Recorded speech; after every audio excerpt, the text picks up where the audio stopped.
श्री ब्रह्मा जी ने भगवान के श्री चरणों में नमस्कार किया, लौट रहे हैं। नमस्कार इत्यादि करने के बाद उनके मन में एक विचार आया कि नमस्कार तो बहुत हो गया, लौट भी लिया, लेकिन ये चरण कैसे मिले मुझे? कोई साधन तो होना चाहिए ना। साधन के बिना तो चरण मिलेंगे नहीं। अब ब्रह्मा जी के मन में बात आई, ये सारी बातें स्फुरित हो जाती हैं। जब प्रेम राज्य में प्रवेश होता है तब यह सब चीजें अंदर आ जाती हैं कि ये चरण स्थायी कैसे हों हृदय में। श्रीपाद जी गोस्वामी ने बोला है, आकाश में पक्षी उड़ रहा है, अब कोई उसको पकड़ना चाहता हो तो क्या पीछे पीछे दौड़ने से पकड़ा जाएगा? उसको पकड़ने की कला जाननी चाहिए, और वह कला हर एक को नहीं आती है।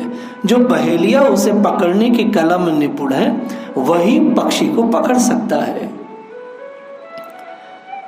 यह भगवान नारायण का स्वरूप, निर्गुण ब्रह्म का निर्विशेष रूप जो है, ये सब तो दूसरे दूसरे उपायों से पकड़ में आते हैं, पर यह रूप इस प्रकार के बनकर के श्याम सुंदर प्रकट हो जाए, इसका हमने कोई उपाय आज तक देखा नहीं था। इस रूप को हृदय में धारण करने का कोई साधन हमने किया नहीं। ब्रह्मा जी के ध्यान में कोई उपाय नहीं था। जहाँ केवल ज्ञान का साम्राज्य है या ऐश्वर्य भक्ति का साम्राज्य है, वहां पर भी इस चीज का उदय नहीं होता। विष्णु भगवान दर्शन देते हैं, वहां उनकी समस्त कामनाओं की पूर्ति करते हैं, अविचलित वरदान देते हैं, सब करते हैं, पर इस प्रकार से बालक बनकर, छोटे से अज्ञ शिशु बनकर अपनी सर्वज्ञता को, अपनी भगवत्ता को, अपने ऐश्वर्य को, अपने ज्ञान को सर्वथा छिपाकर केवल नाट्य के लिए नहीं, स्वयं ऐसे बनकर वैसी अनुभूति करते हुए कहीं प्रकट हो, ये साधन ब्रह्मा को मालूम नहीं। यहां ब्रह्मा के मन में आया, ऐसे कहां प्रकट हुए? इन ग्वालों में प्रकट हुए हैं, नंद बाबा के यहाँ प्रकट हुए हैं। ये कला जानते हैं तो सिर्फ नंद बाबा। इस कला को जानने वाले ब्रजेश्वर हैं, इस कला को जानने वाली माँ यशोदा है। इसलिए उनका स्मरण करना चाहिए। भगवान के प्रेम स्वरूप को प्राप्त करना हो तो जिनमें सख्य भक्ति की कामना है वह किसी सखा भक्त का अनुसरण करें। जिनके मन में वात्सल्य भक्ति की इच्छा है वह किसी वात्सल्यतामय भगवान के प्रेमी का स्मरण करें, उनकी शरण ले, नंद बाबा की, यशोदा मैया की। जिनके अपने प्रियतम प्रेष्ठ के रूप में भगवान को प्राप्त करना है वह किसी सखी मंजरी की शरण ले और उनके पदानुगत होकर उनके बताए मार्ग पर चले। अपनी सारी तर्क बुद्धि को, अपनी सारी की सारी दूसरी चेष्टाओं को निरस्त करके तब कहीं इनकी प्राप्ति होती है। यह दूसरे साधनों से नहीं होती। यह भगवत प्रेम की प्राप्ति प्रेमियों की कृपा के बिना नहीं होती। यह सीधी बात है। न शास्त्र से, न अध्ययन से, न जप से, न तप से, न यज्ञ से इसकी प्राप्ति होती है। यह तो प्राप्त होता है जो इस विद्या में पारंगत है। जिन लोगों ने अपने प्रेम के द्वारा भगवान को बांध लिया है उनकी कृपा से सारा जगत बंधा है कर्म बंधन से और भगवान नित्य मुक्त है। लेकिन ये जो प्रेम साम्राज्य है ये ऐसा है जहाँ स्वयं भगवान बंध जाते हैं। उस बंधन में आनंद का अनुभव करते हैं मुक्त स्वरूप भगवान जो नित्य मुक्त है। जो स्वयं मुक्त है भगवान उस बंधन में सुख का अनुभव करते हैं, रस का अनुभव करते हैं। इस प्रकार का जो प्रेम साम्राज्य है उसमें प्रवेश करने का अधिकारी वही है। इस प्रेम साम्राज्य में रहने वाले निपुण लोग हैं उनकी शरणापन हो जाए। यहाँ ये छोटा सा बाल रूप है, कुछ थोड़ी सी सख्य लीला देखी यहाँ पर ब्रजेश्वर की। जो प्रेम की निकुंज लीला है वह तो ब्रह्मा ने देखी ही नहीं है, वह कभी देख सकते नहीं है, वह नहीं देख सकेंगे, उसकी बात तो अलग है। यहाँ तो इनके सामने केवल बाल कृष्ण की छोटी सी लीलाएं हैं, सिर्फ इसमें वो लुट पिट गए हैं। कितनी सुंदर बात कही है। जिसको जिस स्टैंडर्ड की भक्ति चाहिए वैसे ही उसको उन परांगत महापुरुषों के पीछे जाना होता है। साधारण जगत में देखा गया है कि जिस गुणवत्ता की वस्तु लेनी होती है, अर्थात बहुत ही स्टैंडर्ड की कोई मनुष्य वस्तु ले तो मनुष्य वह विशेष ब्रांड की खरीदता है जो उसकी रिक्वायरमेंट होती है। वैसे ही जिसको जैसी भक्ति चाहिए वैसे ही गुरु के पास मनुष्य पहुंच जाता है। अगर गलती से वह कोई ऐसे गुरु के पास पहुंच जाए जो केवल प्रेम राज्य की बात करे और उसको तो चाहिए कुछ और काम इत्यादि, तो वो वहां टिकेगा नहीं। अनेक प्रकार के साधन होते हैं, जैसे तांत्रिक गुरु होते हैं, कर्मकांडी गुरु होते हैं, दुख निवारण गुरु होते हैं, निसंतान को संतान देने वाले गुरु होते हैं। हजारों करोड़ों प्रकार के गुरु संसार में हैं। मनुष्य जिस वृत्ति प्रकार का होता है वह उसी के स्थान पर चला जाता है। लेकिन यदि कोई बिना संस्कार के, उसे पता तो है नहीं कि क्या है, और चला जाए किसी वैराग्यवान महापुरुष के पास और उसको चाहिए संसार, तो वह वहां टिकता नहीं, बिल्कुल नहीं टिकता।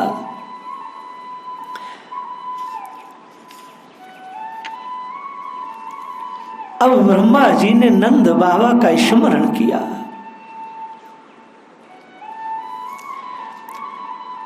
श्री ब्रह्मा जी ने भगवान के श्री चरणों को स्थायी अपने जीवन में लाने के लिए नंद बाबा का स्मरण किया।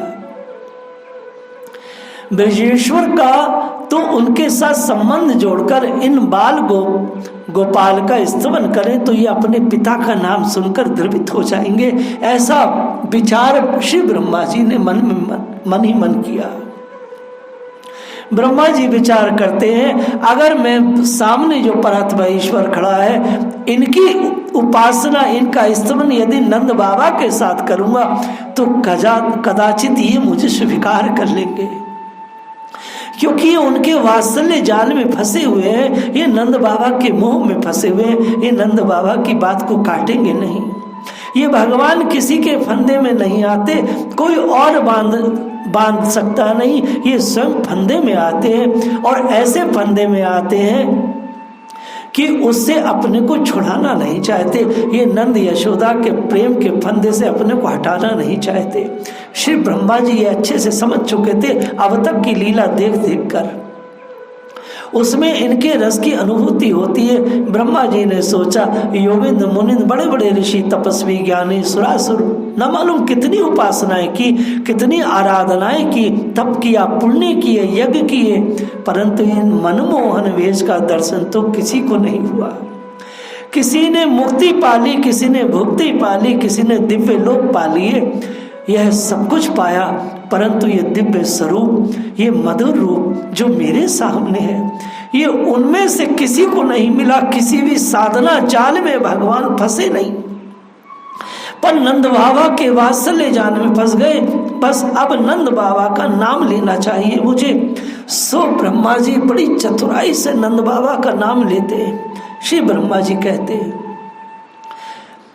पशु पांग जाए नंदा तुम जाए, पशु पांग जाए नंदा तुम जाए।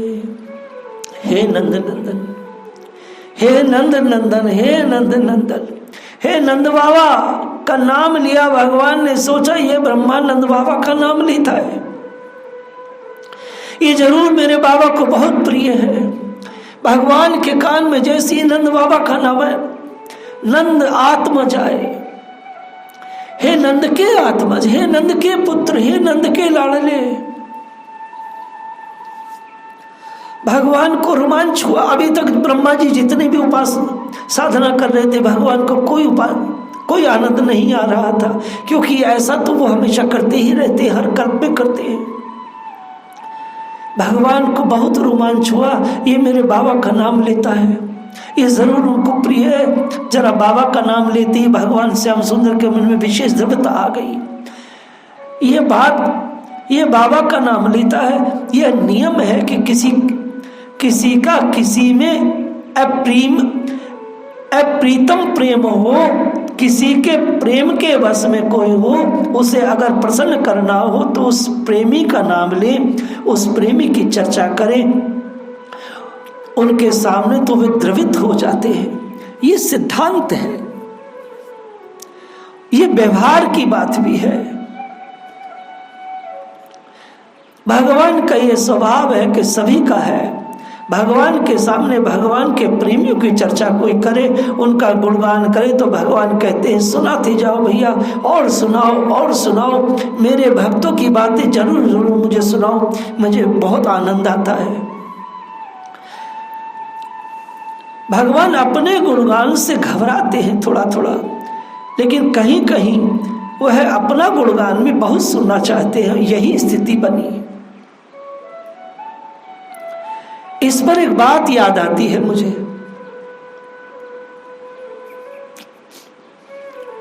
राधा रानी का आज पहला दिन है नंदगांव में, और प्रीतम के साथ वो छज्जे पर खड़ी है, वह नंद भवन की अटारी पर खड़ी है। प्रातःकाल 3-3:30 का समय है। गांव का एक बड़ा बूढ़ा नंद भवन के सामने सोहनी की सेवा कर रहा था। सोहनी की सेवा करते करते वो अपने मुंह से बार बार कहता था, बरसाने धाम की जय, बरसाने धाम की जय। श्री किशोरी जी के कान में गांव में नंद भवन में जब ये कान में बात आई, बरसाने की जय कौन बोल रहा है, तो श्री कृष्ण से उन्होंने कहा कि हे प्रीतम, ये कौन है जो बरसाने की जय बोलता है। भगवान ने ये नहीं कहा कि सफाई कर्मचारी है, भगवान ने ये नहीं कहा कि मेहतर है, भगवान ने कहा हमारे गांव के बड़े बूढ़े हैं, बरसाना से बहुत प्रेम करते हैं। श्री किशोरी जी ने उनको अपना अंग रखा, अर्थात जो दुशाला थी वो उस बुजुर्ग के ऊपर फेंक दी।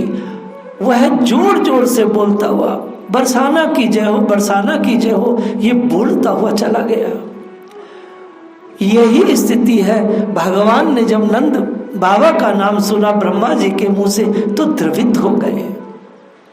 राधा रानी ने नंदगांव में जब बरसाने का नाम सुना तो द्रवित हो गई। माधुर्य भाव का विशेष विकास हो, इसलिए भगवान यहाँ पर ब्रह्मा जी से आगे कहेंगे। एक और दृष्टांत में आपके सामने स्मरण करना चाहूंगा।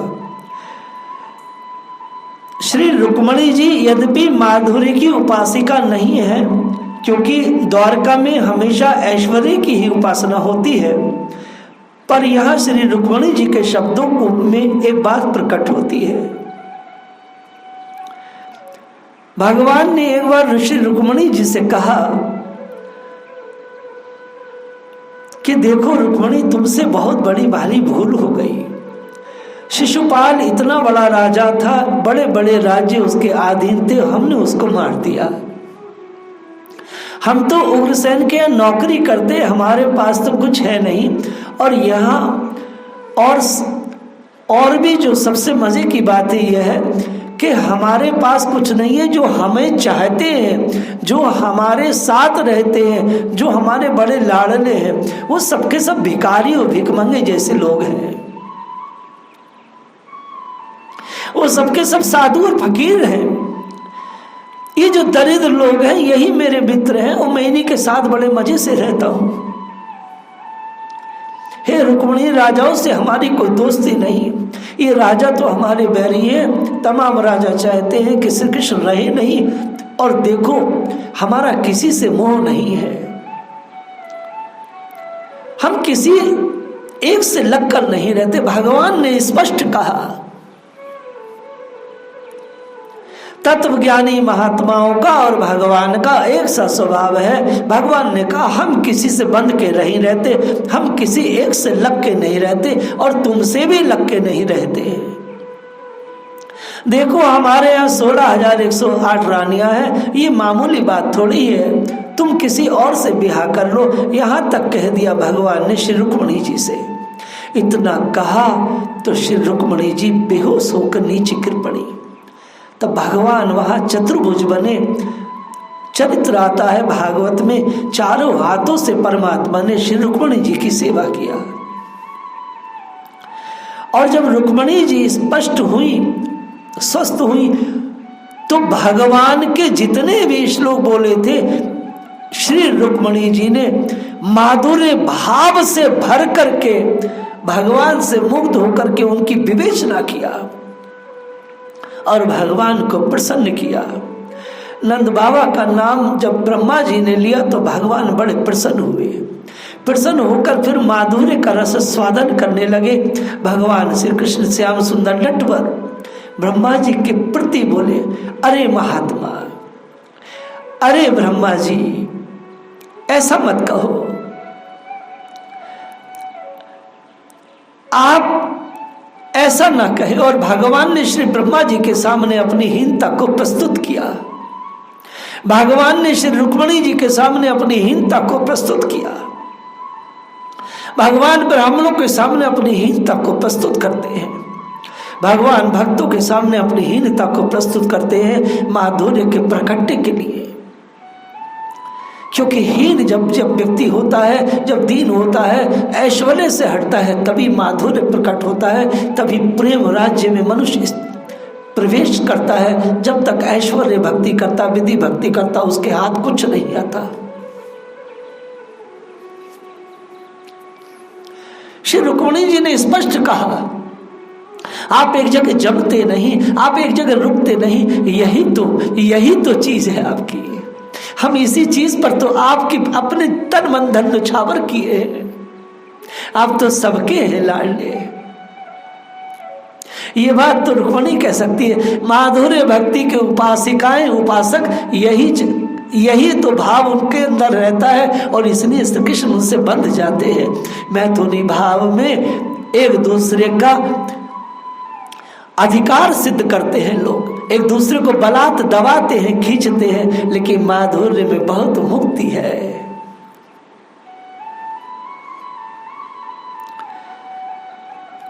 भगवान ने श्री ब्रह्मा जी के सामने अपनी हीनता को प्रस्तुत किया। अरे ब्रह्मा जी, आप तो बड़े हैं, आप बार बार हमारे चरणों में नत क्यों हो रहे हैं?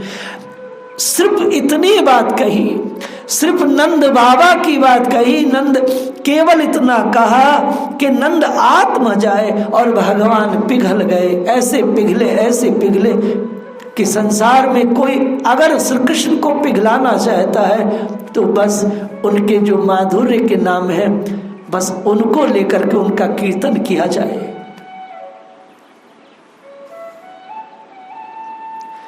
भगवान ब्रह्मा के मुख से नंद बाबा का नाम सुनकर के पिघल गए, अपनी भगवत्ता भूल गए, बहुत द्रवित हुए और द्रवित होकर के क्या कहते हैं, आप तो कितने बड़े बूढ़े हैं, सबके पितामह हैं, सारा लोग आपको दादा कहे। महाराज, आप तो सारे जगत के ऐश्वर्य के स्वामी हो। महाराज, आप तो जगदीश्वर अधिपति हो और मैं वनवासी वाला लड़का गोप पुत्र हूँ। आप तो पुरातन पुरुष हैं, चिरंतर हैं। ब्रह्मा जी की आयु क्या है? जब से ये सृष्टि करते हैं ब्रह्मा जी तो रहते हैं, आप पुरातन पुरुष हैं। आपसे बूढ़ा कौन होगा इस संसार में? मैं तो छोटा सा बच्चा हूँ, मेरे को तो कोई ज्ञान नहीं है। आप बहुत बड़े विद्वान हैं, सारे वेद आपसे प्रकट हैं। आपके सदाचार का क्या ठिकाना है? आप सदाचार परायण हैं। मैं तो बछड़ों को लेकर के जंगल में चराता फिरता हूँ। हे ब्रह्मा, मैंने वेद अध्ययन कभी किया नहीं, वेद क्या है मैं जानता नहीं। मैंने वेद का स्वाध्याय नहीं किया, स्मृति आचार में जानता नहीं, कैसे बैठना, नहाना, धोना, खाना, ये सब मैं जानता नहीं। मैं तो बस घूमता रहता हूँ, दही भात हाथ में लेकर मुंह रख लेता हूँ, ना हाथ धोता हूँ, ना आचार मानता हूँ, ना जानता हूँ मैं कैसा हूँ। मुझ में सदाचार नहीं, मुझ में वेद अध्ययन नहीं, मुझ में विद्या नहीं। आप तो महाराज बहुत बड़े विद्वान, वेद के विख्याता हैं, आचार संपन्न हैं, आप आचार्य शिरोमणि हैं। महाराज तुम बड़ी माया जानते हो, भगवान व्यंग किया। फिर कहते हैं सारे संसार का अपनी माया से सृजन किया और सब में तुम प्रवेश किए, महाराज आप बड़े हैं। ऐसी बातें जब ब्रह्मा जी ने कही, ऐसी बातें जब ब्रह्मा से भगवान ने कही, ये व्यंग भी था और ब्रह्मा जी के लिए एक बहुत बड़ा सबक भी था। अब जब ब्रह्मा जी ने ये बातें सुनी तो वो ज्ञानवान तो थे ही। ब्रह्मा जी सोचे कि भगवान ठीक कहते हैं, मैं अपने को परमेश्वर मानता था, मैं मानता था कि मेरे समान है कौन, इस जगत का सृष्टा मैं हूँ। आगे खोलकर ब्रह्मा जी खुद अपनी मूर्खता को भगवान के सामने कहेंगे। ब्रह्मा जी के मन में यह भाव उठा तो भगवान फिर बोले, ब्रह्मा जी तुम हट जाओ, देखो ना तुम्हारे शरीर से चमचम प्रकाश निकल रहा है, मैं तो काला कलूटा हूं। अब तो ब्रह्मा जी और भी रोने लगे। नंद आत्मा जाए, नंद आत्मा जाए, हे नंद नंदन क्षमा करो, क्षमा करो। क्योंकि ब्रह्मा जी ये जानते थे, ये समझते थे कि मेरा अहंकार बहुत बढ़ गया है, अनादिकाल का अभिमान का जो बोझ मेरे सिर पर था, हे ठाकुर जी आज तुमने मुझे मेरे इस अभिमान को मिटा दिया। ब्रह्मा जी ने चारों मुकुट को नीचे रख करके भगवान के चरणों में अपने चारों सिरों को खींच रहे हैं। श्री रविंद्रनाथ ठाकुर ने एक सुंदर कविता गाई है गीतांजलि में, उनका ये पहला गीत है, ये यहाँ पर बिल्कुल सेट बैठता है। अमार मस्तक नत करे दो है तुम्हारे चरण तले। कहते हैं प्रभु मस्तक को आप अपने चरणों में मैं झुकाता हूँ, सारे अभिमान को आज मैं धो डालता हूँ और आंखों के आंसुओं से अशुभ धुल जाए। हे नाथ मैं अपने इस अभिमान भरे मस्तक को आपके चरणों में डालता हूँ ताकि जन्म जन्मांतर का अभिमान जो है ये धुल जाए आपके चरणों से, आपके चरणों की रज से। ब्रह्मा जी का अभिमान भगवान के श्री चरण की रज से धुल रहा है। भगवान के चरण प्रांत की धूलि में बार बार घर्षित हुए हैं, पवित्र हो रहे हैं। जब तक अभिमान का कालुष लगा है तब तक अभिमान सिर पर सवार है, तब तक मनुष्य सर्वथा अपवित्र ही रहता है।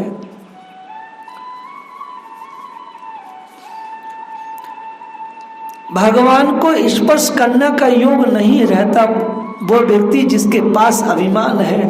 अभिमान का एक कलंक है और ये जो कलंक है ये दीनता के बिना हटता नहीं व्यक्ति का। स्वच्छ और पवित्र और निर्मल वही है जो व्यक्ति हमेशा हमेशा दीनता को सिद्ध करता हो।